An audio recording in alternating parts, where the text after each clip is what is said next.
Politician के लड़के ने कहा कि पापा हमको राजनीति सिखाओ। उन्होंने कहा जाने दे बेटा, इंजीनियर कर लो, जाओ कुछ काम करो, राजनीति कहा नहीं पापा सिखाओ। तो एक मंजिल के मकान पे उसने अपने बेटे से कहा कि चढ़ जा। चढ़ गया जब बोला कि कूद, नीचे खड़ा हो।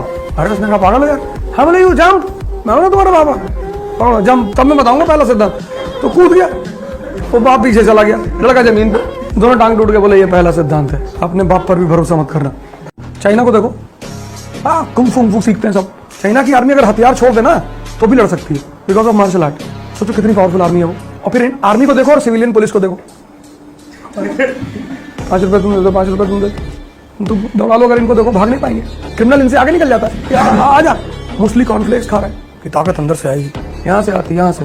कानपुर के तुम कलेक्टर हो जाओगे तो यहाँ के जितने ठेकेदार हैं, बड़े बड़े बिजनेसमैन हैं, होली आ रही है, मिठाई भिजवाएंगे 10-10 किलो, क्योंकि सारा टेंडर तुम्हारे हाथ से निकलेगा। छूट चाहिए ना कि सरकार तोहफा लाए हैं आप, और जो भी आपके लिए तोहफा ला रहा है उसको बदले में कुछ चाहिए, और तोहफा ला रहा है इसका मतलब आप काम के आदमी हो। वहां पे आप रिलीजन में नहीं बोल सकते, दुबई में पॉलिटिक्स और रिलीजन पर आप बोल ही नहीं सकते। आप घर में बैठ के बात करिए, बाहर कोई बात नहीं करेगा। जो हाल यहाँ है वहां वो हाल नहीं है। इस सब मामलों में बहुत डिसिप्लिन लोग हैं। औरत के साथ तुम बदतमीजी नहीं कर सकते, कोई भी हो, और फाइन बड़ी मोहब्बत से काटते हैं। गजब पुलिस है भैया दुबई, सलाम करती, अस्सलाम वालेकुम, 2000 दिरहम। अगर तुमने कुछ तोड़ा कानून, जैसे यहाँ नाराज होते वो नाराज नहीं होते, सलाम करते बाकायदा। हाँ 2000 दिरहम।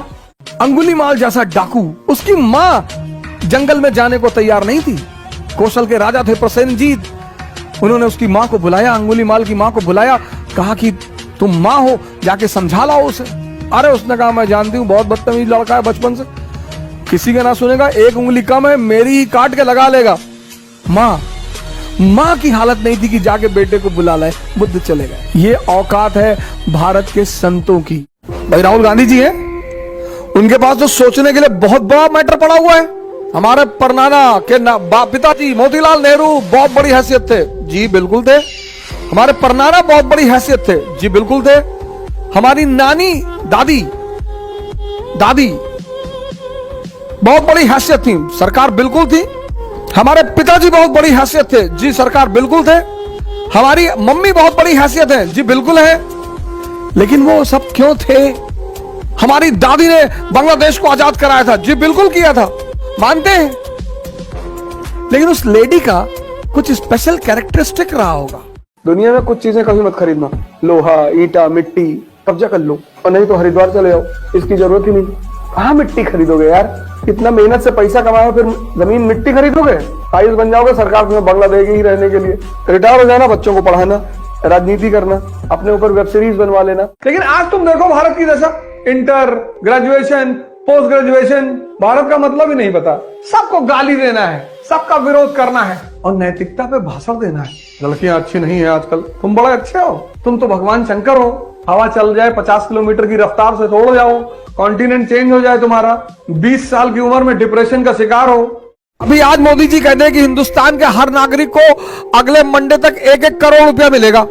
हर नागरिक, हर परिवार को, नागरिक नहीं हर परिवार को 1-1 करोड़ रुपया मिलेगा।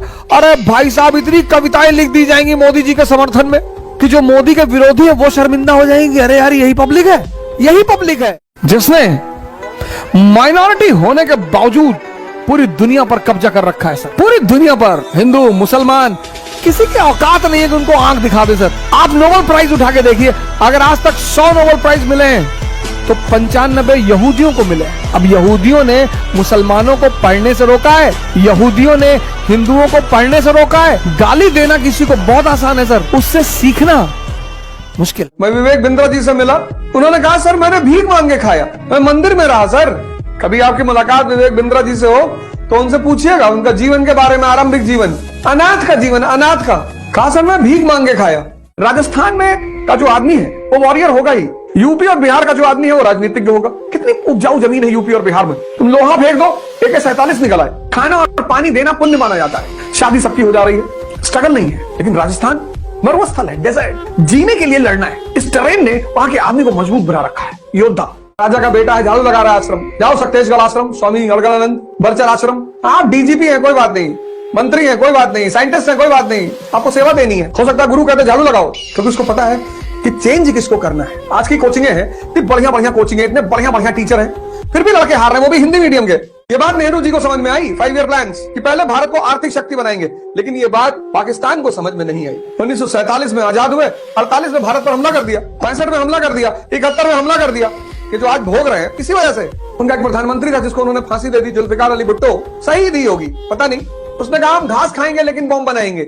अमेरिका में चुनाव होता है तो वहां का प्रेसिडेंट, वहां के राजनेता आगामी आर्थिक और राजनीतिक नीतियों पर चर्चा करते हैं।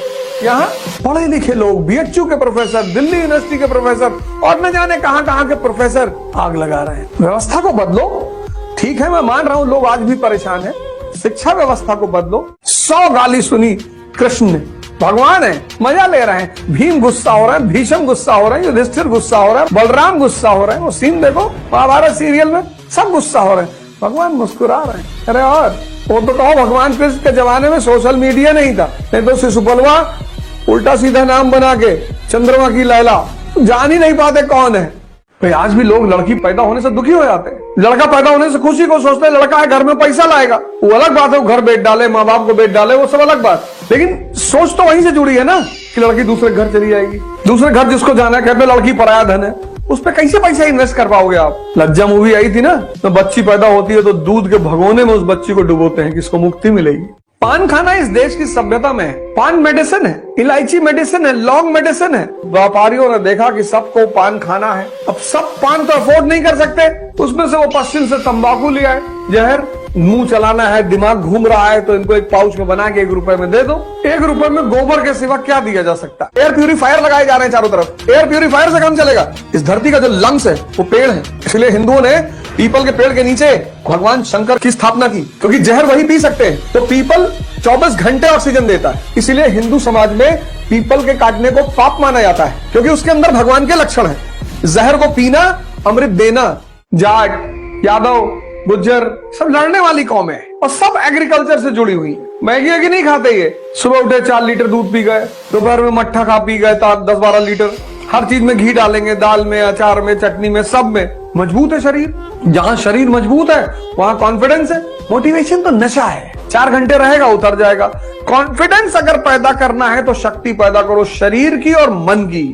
अब कन्या विद्याधन योजना सरकार लेकर आई कि आपके घर में बेटी पैदा होगी तो हम उसको पढ़ाएंगे। तो क्यों लाई, क्या वजह थी? भ्रूण हत्या हो रही थी देश में। लड़की को जिंदगी भर पढ़ाओ फिर उसकी शादी करो, दहेज दो, तो लोग बिटिया नहीं चाहते थे, तो सरकार ने कहा तुम चिंता ना करो हम पढ़ाएंगे। कन्या विद्याधन योजना। 18वीं शताब्दी में औद्योगिक क्रांति हुई यूरोप में, उस औद्योगिक क्रांति ने यूरोप को कहां से कहां पहुंचा दिया। इस देश में आज भी 21वीं शताब्दी में 70% लोगों को इंडस्ट्रियल रेवोल्यूशन के बारे में कुछ पता ही नहीं है। तभी तो मंदिर मस्जिद की मांग चल रही है। तो देखो पड़ोसी हमारा पाकिस्तान, पता ही नहीं है। हमारे बच्चे स्कूल जाते हैं, 6th का बच्चा 30 किलो का बैग, 15 किलो का भी है तो बहुत है, 20 किलो का भी है तो बहुत है।